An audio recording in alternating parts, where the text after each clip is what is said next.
Hello there, everybody.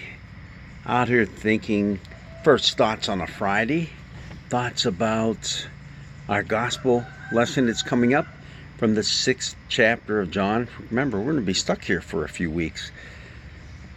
Stuck in a good way. Stuck in a good way. You know, it's like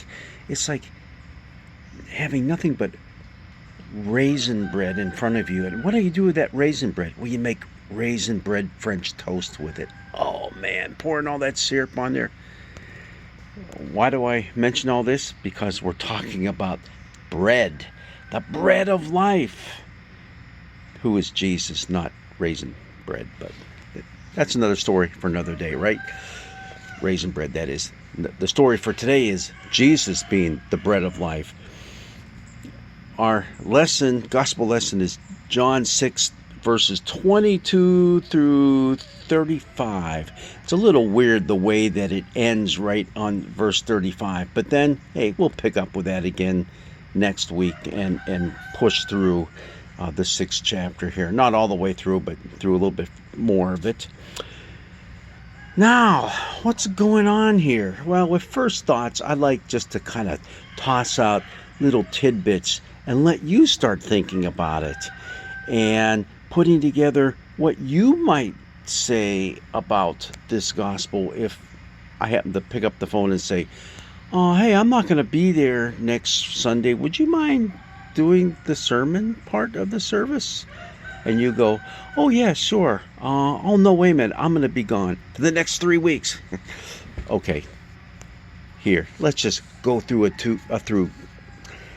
a few tidbits of the gospel lesson here that's coming up.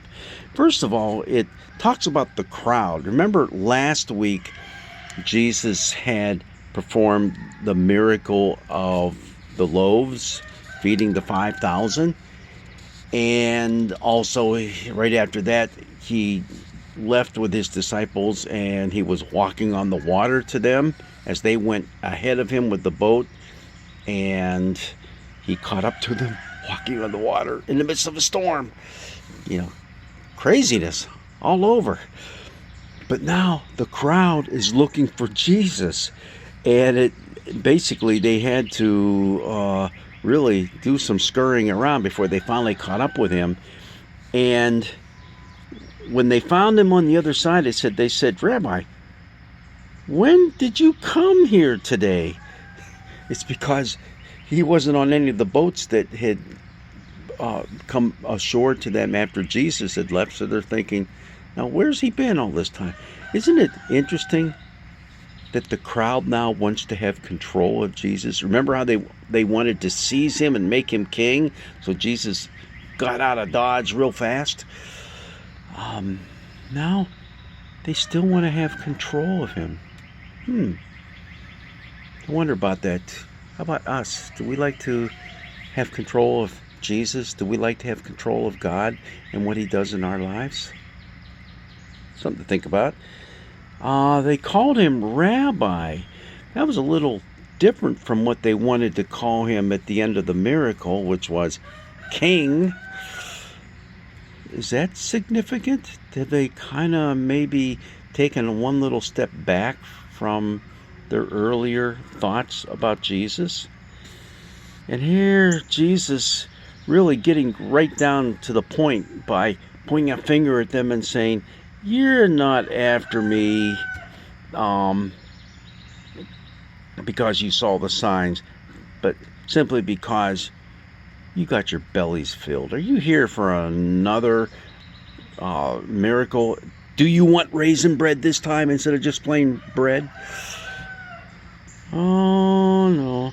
But he goes on to say, hey, don't just be doing all this. Don't be working for the food that perishes, but look for the food that endures forever. And that is the food that the Son of Man is going to give you. Boy, this kind of sounds familiar. Where have we heard this sort of talk before? Oh, yeah. Just 2 chapters before this, the woman at the well, where they're talking about not bread, but water. And Jesus says, hey, go for the stuff that lasts forever. The water of life. That's interesting. Do they go hand in hand? Do these stories really run that parallel to each other? And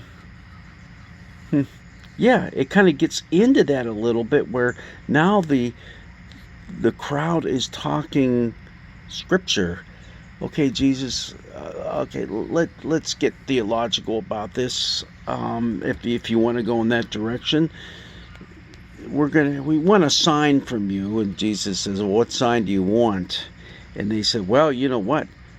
In the desert, our ancestors, they got bread. They ate the manna in the wilderness, and that's the sign they got. How about you? Jesus said, I'm telling you, don't forget, it wasn't Moses who gave you that sign. It was God himself, the Father, who gave you that sign. Now that's interesting. Jesus just could have left it. It was God that did it, but he said, no, it was the Father. See that implied relationship there? Not God, but the Father. The Father. Is he looking at them and saying, what kind of a relationship do you have with Yahweh, with God? Is he your Father? The bread of God is that which comes down from heaven and gives life to the world. And that's when they now say, hey, just like the woman at the well said, give me this water. They're saying, give us this bread always. Again, they're commanding him. Are they trying to control Jesus? Or is that an earnest plea? Is that a heartfelt, give us that kind of bread that lasts forever? Jesus says, I am. Wait a minute. He said, I am to the disciples when he was walking. Is this the same thing? Is this the same I am? Does it mean the same thing? Or is there a different setting now? And, oh yeah, this is the first of 7 times Jesus is going to say, I am, but it's always, I am something different from what you think. I am the bread of life. I am the bread of life. Whoever comes to me will never be hungry. Whoever believes in me will never be thirsty. Look at that.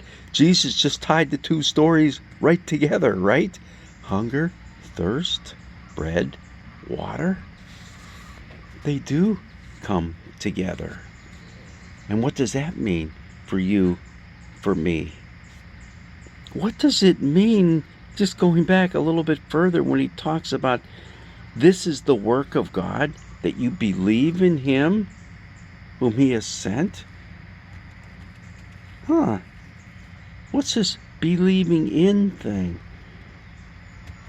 Believing in, is that the same as faith?